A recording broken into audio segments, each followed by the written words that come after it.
Hi, it's Dr. Ron here, and I'd like to talk a little bit today about the notion of being a fortune teller. Most of us aren't really trained or don't have any special characteristics that enable us to be a really good fortune teller. So we're a lot better off trying to make changes that will enable a successful future rather than predicting whether one will occur or not. There are a lot of definitions of anxiety. One that I like the most is uh, people become anxious because they predict failure before it occurs. And then they treat it as if it's happening, and naturally you're going to become anxious and worried about a future that you don't expect to be successful at. It reminds me of when I wrote my first ebook almost a dozen years ago. Some of you may be aware of it, called What Can Go Right? The Thinking Person's Guide to Making Good Things Happen. The phrase what can go right, or the question what can go right, came about from my work with patients. Frequently, when they would be meeting challenges, I would ask in the midst of it, while they were discussing their concerns and what could go wrong, I would ask, and what could go right?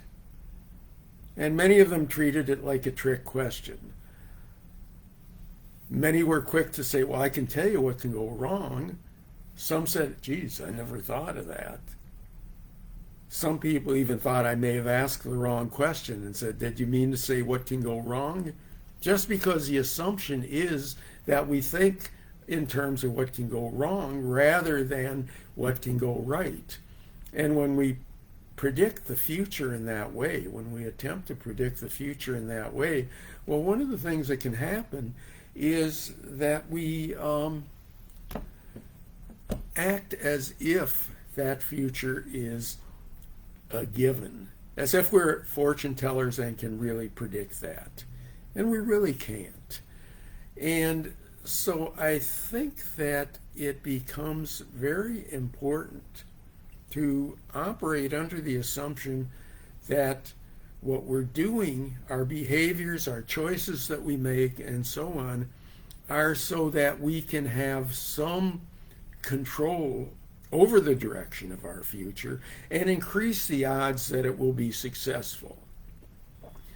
Thinking about what can go right doesn't mean that it guarantees that it'll go right. It doesn't mean we shouldn't consider the possibilities of things going wrong and doing the appropriate things to prepare for them, reduce those possibilities, and so on.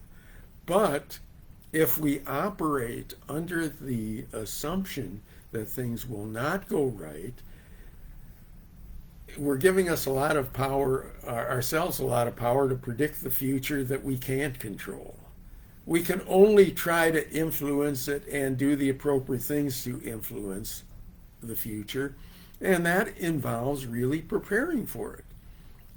When we think about goal setting, we want to set goals that are realistic.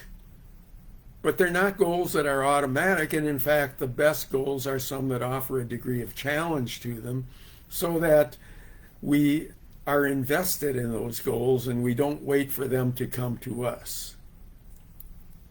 Thinking about what can go right doesn't allow us to predict the future, but it allows us to do the activities that enable us to increase the odds of building a successful future rather than wasting time preparing for an unsuccessful future passively without making the attempt to control it.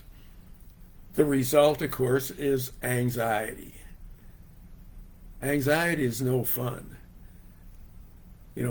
We all experience it at some time, but some people have it on a chronic basis because they're constantly worrying, anticipating what can go wrong.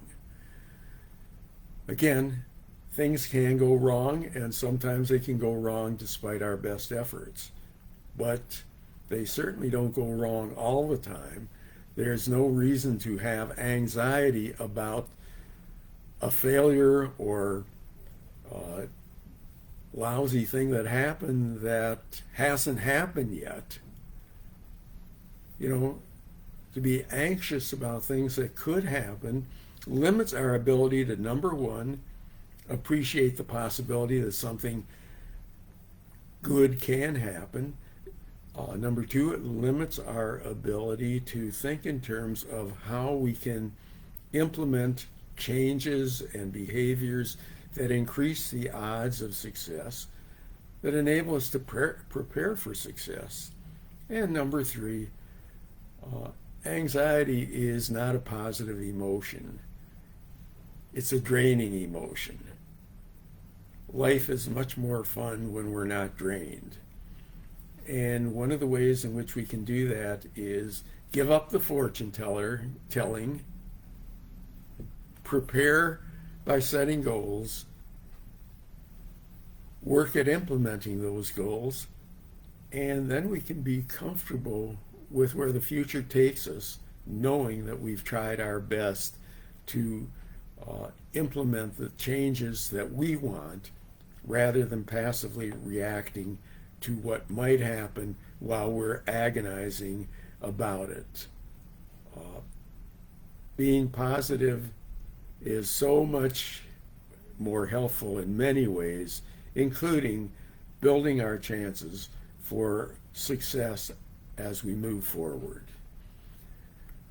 This has been Dr. Ron Kaiser. Looking forward to talking with you again next time. And remember, in the meantime, don't be a fortune teller.